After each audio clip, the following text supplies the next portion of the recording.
ദൈവതിരുനാമത്തിന് മഹത്വം ഉണ്ടാകട്ടെ. കർത്താവായ യേശുക്രിസ്തുവിൻ്റെ നിസ്തുലമായ നാമത്തിൽ നിങ്ങൾക്കേവർക്കും ഓരോരുത്തർക്കും എൻ്റെ എളിയ സ്നേഹവന്ദനം. നാം ദൈവവചനത്തിന് മുമ്പായി ഇരിക്കുകയാണ്. നാം വചനം കേൾക്കാൻ ശ്രദ്ധയോടെ ഇരിക്കുകയാണ്. ദൈവത്തിൻ്റെ വചനം, ജീവനുള്ള വചനം, ചൈതന്യമുള്ള വചനം, ചൈതന്യം തരുന്ന വചനം, ജീവൻ തരുന്ന വചനം, സന്തോഷവും സമാധാനവും തരുന്ന വചനം. ഈ വചനത്തിനു മുമ്പാകെ നാം ഇരിക്കുമ്പോൾ പ്രാർത്ഥനയോടെ നമുക്കിരിക്കാം.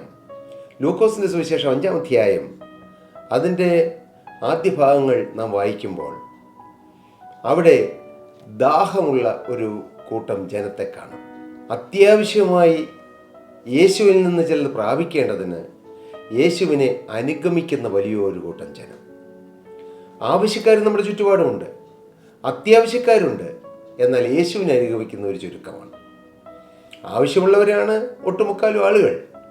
പക്ഷേ അവർ ആരോടാണ് പ്രാർത്ഥിക്കേണ്ടത്, ആരോടാണ് അപേക്ഷിക്കേണ്ടത്, ആരെയാണ് അനുഗമിക്കേണ്ടത് എന്ന് തിരിച്ചറിയാതെ അവിടെയും ഇവിടെയും എവിടെയും പോകും. ആരെയും അനുഗമിക്കും. എങ്ങനെയും ഒന്ന് രക്ഷപ്പെട്ടാൽ മതി, എങ്ങനെയും ഒന്ന് അനുഗ്രഹം പ്രാപിച്ചാൽ മതി. എൻ്റെ പ്രിയ സഹോദരി സഹോദരങ്ങളെ, രക്ഷപ്പെടാൻ വേറെ അധികം വഴികളില്ല. ഇല്ല, 2 വഴി പോലും ഇല്ല. ഒരേ ഒരു വഴിയേ ഉള്ളൂ. അതാണ് കർത്താവായ യേശുക്രിസ്തു പറഞ്ഞത്, ഞാൻ തന്നെ വഴിയും സത്യവും ജീവനുമാവുന്നുവെന്ന്. ക്രിസ്തുവിലൂടെ അല്ലാതെ നമുക്ക് ദൈവത്തെങ്കിലേക്ക് അടുക്കാൻ പറ്റുകയില്ല. നമുക്ക് ദൈവിക അനുഗ്രഹങ്ങൾ പ്രാപിക്കാൻ പറ്റുകയില്ല. പല വഴി അലഞ്ഞ് തേടി നാം ഉഴന്ന് നടക്കേണ്ട ആവശ്യമില്ല. യേശുവിനെ അനുഗമിക്കൂ, യേശുവിനോട് പ്രാർത്ഥിക്കൂ, യേശുവിനെ വിളിച്ചപേക്ഷിക്കൂ, യേശുവിൻ്റെ സന്നിധിയിൽ നമ്മുടെ ഹൃദയം തുറക്കൂ, യേശുവിൻ്റെ സന്നിധിയിൽ നമ്മുടെ കാര്യമെല്ലാം പ്രസ്താവിക്കൂ. ഇബ്താഹ് എന്ന ഒരു യൗവനക്കാരൻ, അദ്ദേഹം ഒരു പ്രതിസന്ധി വന്നപ്പോൾ, അമ്മോന്യരോട് യുദ്ധം ചെയ്യേണ്ട ഒരു കാലഘട്ടം വന്നപ്പോൾ അദ്ദേഹം മിസ്പയിൽ വെച്ച് തൻ്റെ കാര്യം ഒക്കെയും ദൈവത്തോട് അറിയിച്ചു എന്ന് ഒരു വചനമുണ്ട്. ന്യായാധിപന്മാരുടെ പുസ്തകം 11-ാം അധ്യായത്തിൽ. ഇബ്താഹ് തൻ്റെ കാര്യമൊക്കെയും ദൈവത്തോട് അറിയിച്ചു, ഒന്നും ബാക്കി വച്ചില്ല. നാം ക്രിസ്തുവിന് മുമ്പിൽ ഉള്ളു തുറക്കുന്നവരായിരിക്കണം. മനുഷ്യരുടെ മുമ്പിൽ നമുക്കെല്ലാം തുറക്കാൻ പറ്റണമെന്നില്ല. വിശ്വാസമുള്ള വിശ്വസ്തരായ ദൈവദാസന്മാരുടെ മുമ്പിൽ ഹൃദയം തുറന്നാൽ നല്ലതാണ്. ഇനി അങ്ങനെ പറ്റിയില്ലെങ്കിൽ സാരമില്ല. നിങ്ങൾ യേശുവിൻ്റെ മുന്നിൽ നിങ്ങളുടെ മനസ്സും ഹൃദയവും, നിങ്ങളുടെ ജീവിതത്തിൻ്റെ രഹസ്യ അറകൾ മുഴുവൻ യേശുവിൻ്റെ സ്ഥലത്തിൽ തുറന്നു വയ്ക്കണം. എന്തൊരു ആശ്വാസമാണെന്നറിയാമോ? ഒരു മുറി, ആ മുറിയുടെ ജനലുകളും വാതിലുകളും പൂട്ടി അടച്ച് ഒരു എയർ പാസിങ്ങോ ഒരു ലൈറ്റ് വെന്റിലേഷനോ ഇല്ലാതിരിക്കുന്ന ഒരു മുറി, ആ മുറിയിലേക്ക് നാം കടന്നു വരുമ്പോൾ നമുക്ക് സഫോക്കേഷനാണ്, ശ്വാസം മുട്ടും. ഇതുപോലെയാണ് തുറക്കാത്ത ഹൃദയങ്ങൾ. ആത്മീയ ജീവിതത്തിൽ ഒരു ശ്വാസം മുട്ട് അനുഭവിക്കേണ്ടി വരും. എന്നാലും തുറന്നു നോക്കൂ. ആ മുറിയുടെ വാതിലും ജനലും തുറന്നിട്ട് അവിടെ ലൈറ്റൊക്കെ ഇട്ട് അല്പം വെളിച്ചവും വായുവും ഒക്കെ കയറാൻ ഇടയായാൽ പിന്നെ ആ സഫോക്കേഷൻ ഇല്ല. ആ മുറിയിൽ വന്ന് അധികം സമയം ഇരിക്കാൻ പോലും നമുക്ക് വേറൊരു തടസ്സവും വരികയില്ല. ഇതുപോലെ തന്നെയാണ് നമ്മുടെ ജീവിതവും. ക്രിസ്തുവിൻ്റെ മുമ്പിലും എല്ലാം തുറക്കുക. ഒന്നും ദൈവത്തോട് മറച്ചു വയ്ക്കരുത്, നാം ഒളിച്ചു വയ്ക്കരുത്.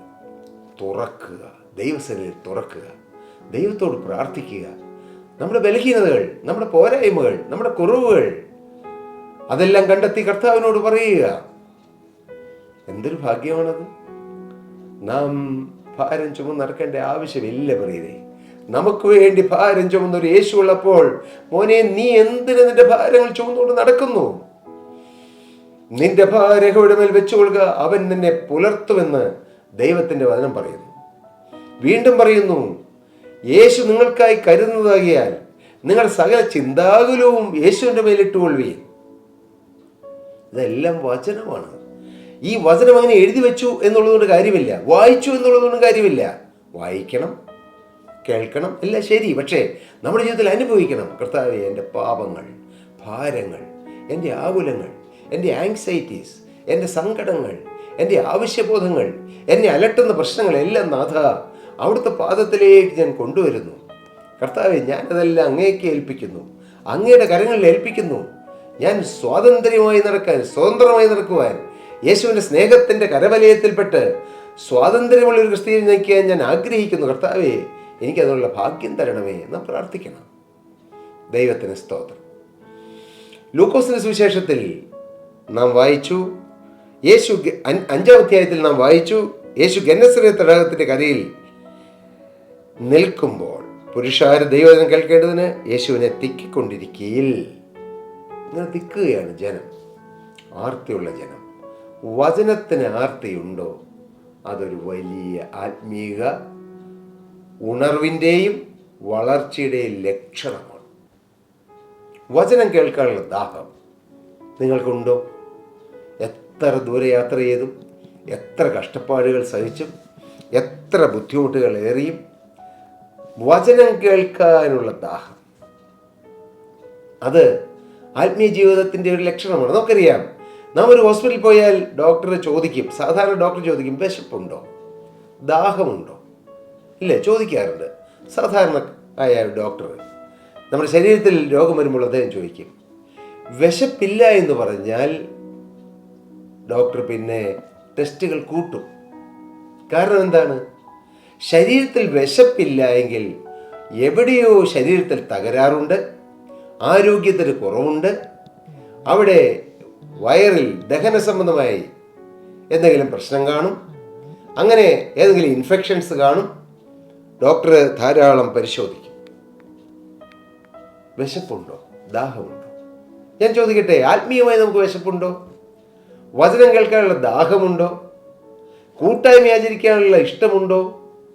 ദൈവത്തിൻ്റെ വചനം പറയുന്നു, ചിലർ ചെയ്യുന്നത് പോലെ നമ്മുടെ സഭായോഗങ്ങളെ ഉപേക്ഷയായി വിചാരിക്കാതെ നാൾ സമീപിക്കുന്നെന്ന് കാണുന്തോറും അത് അധികമായി ചെയ്തു വരേണ്ടതാകുന്നു എന്ന് വചനമുണ്ട്.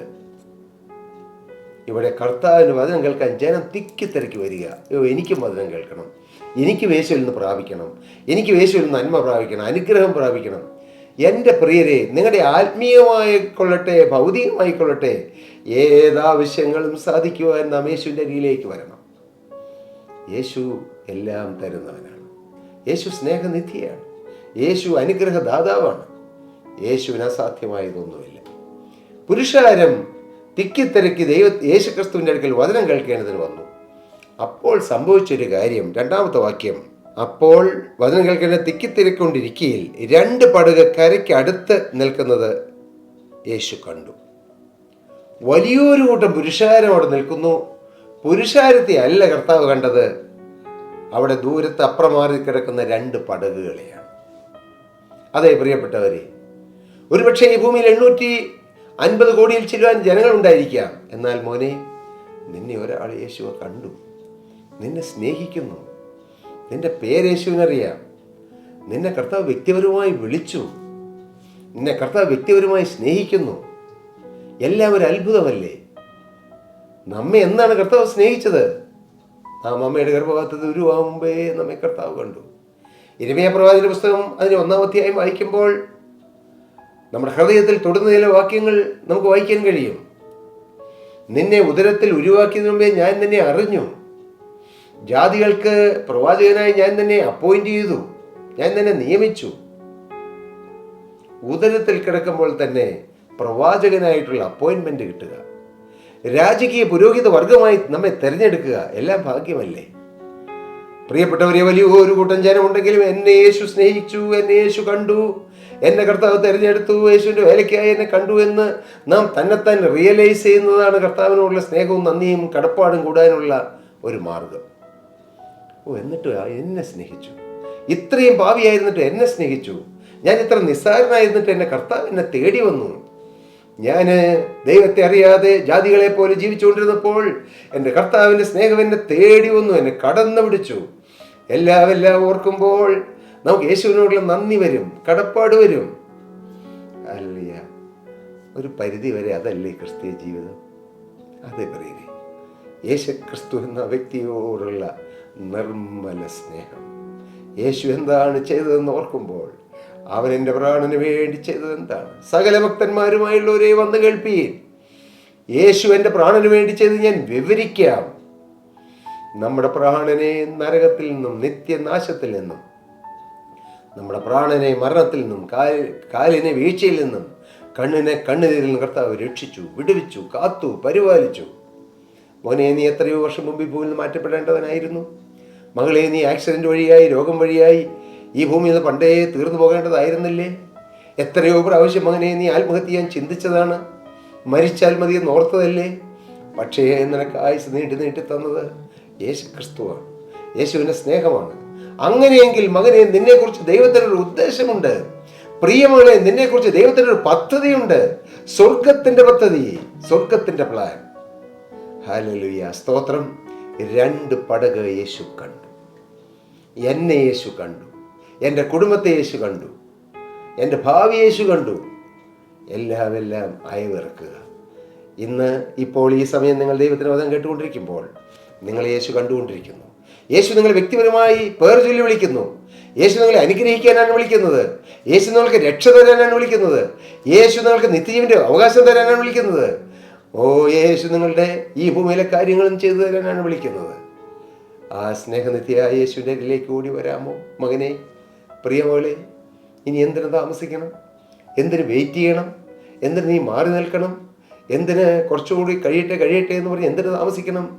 ഓടി വരൂ യേശുവിൻ്റെ അരികിലേക്ക്, ഓടി വരൂ യേശുവിൻ്റെ പാദത്തിലേക്ക്, ഓടി വരൂ യേശുവിൻ്റെ ക്രൂശിൻ ചൂട്ടിലേക്ക്. യേശുവിൻ്റെ പാദം ചേർത്ത് പിടിച്ച് ആ പാദത്തിൽ ചുംബിച്ചുകൊണ്ട് പറയൂ, നാഥാ, ഞാൻ അങ്ങേക്കായി ജീവിക്കും. അങ്ങ് എൻ്റേതാണ്, ഞാൻ അങ്ങയുടേതാണ്. ഞാൻ ഇന്നു മുതൽ യേശുവിനായി ജീവിക്കും. ഈ ഒരു സമർപ്പണം നിങ്ങൾക്കുണ്ടോ?